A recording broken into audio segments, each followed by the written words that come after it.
So, the next bit is I'm going to read Act 1, Scene 2, which is in the camp. So these guys are all at war. Duncan and Malcolm and a sergeant, and they're all there, and there's no Macbeth yet, but they're talking about who Macbeth is, right?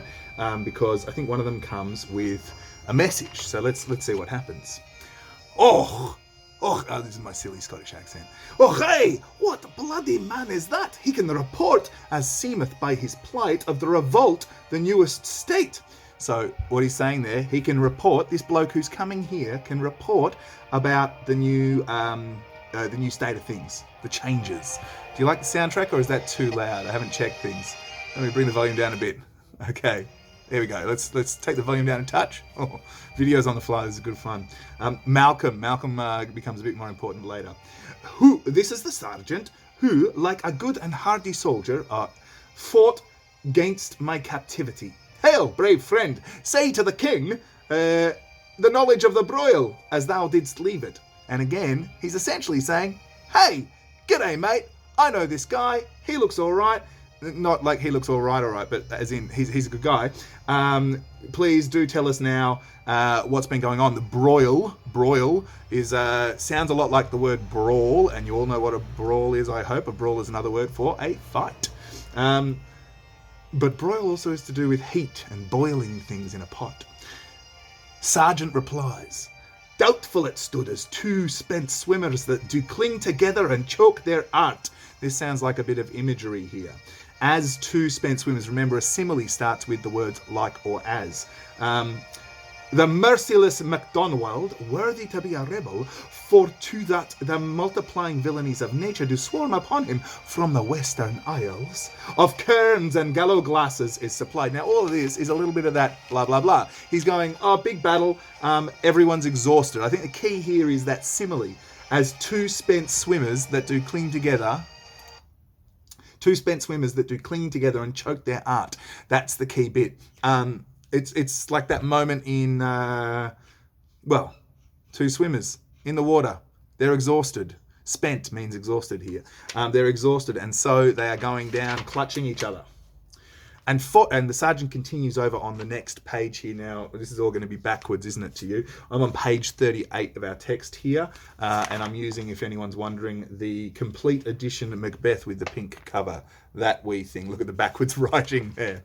Okay, and fortune on his damned quarrel smiling showed like a rebel's whore, but all's too weak for brave Macbeth. Well, he deserves that name. Disdaining fortune with his brandished steel.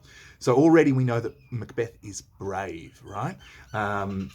Which smoked with bloody execution, like Valor's minion, carved out his passage till he faced the slave. Now, I'm not even sure who the slave is.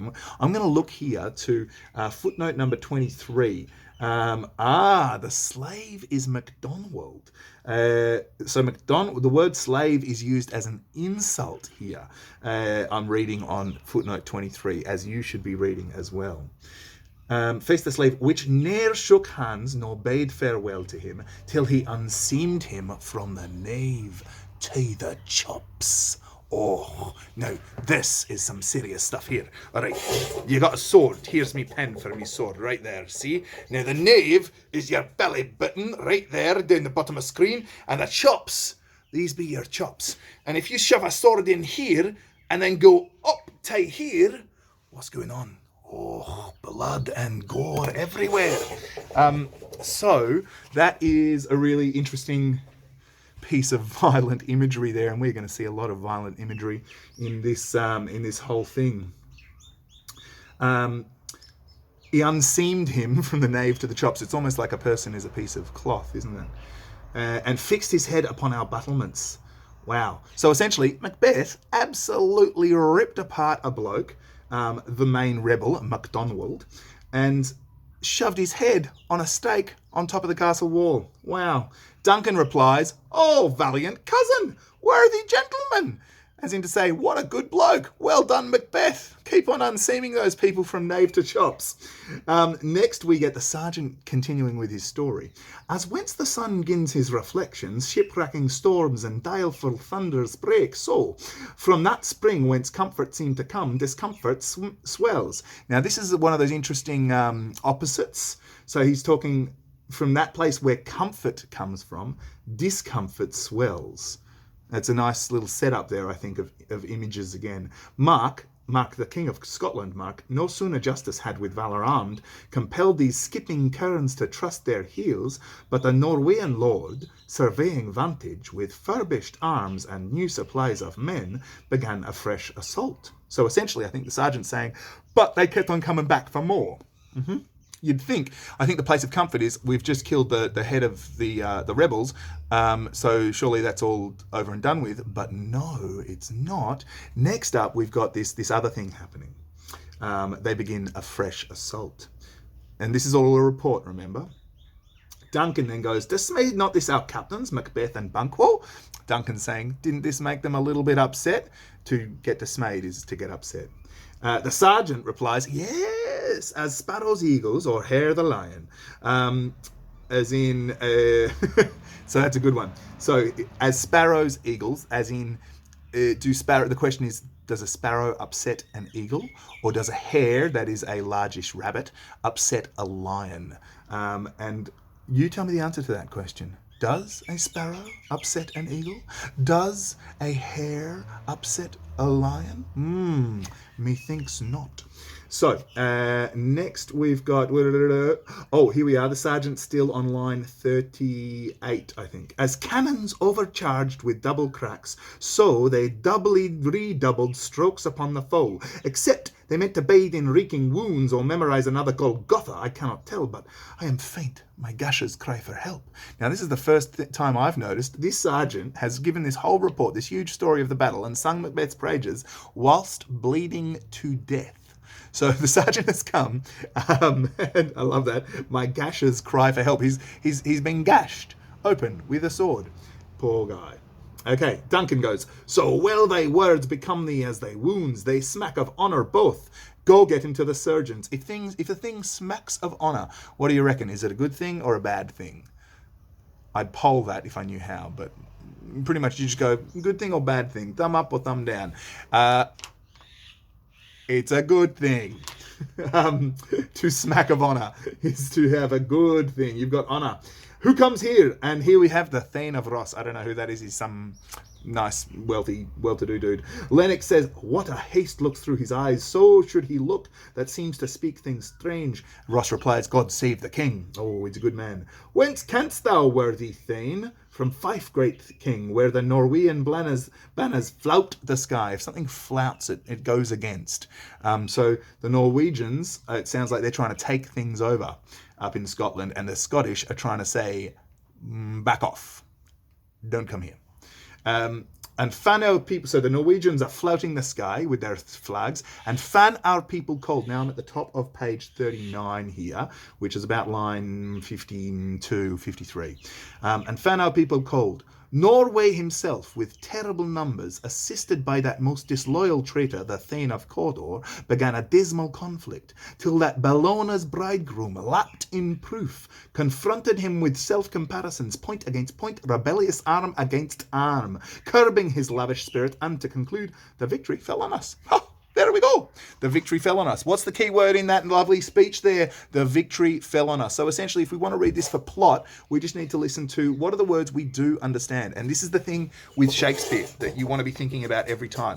What do you get? There's always going to be words that you don't get, of course. But think about what you do understand as you read things. I understand the word victory. I've known the word victory since I was a little kid. And if the victory falls on me, I'm pretty sure I've won, right?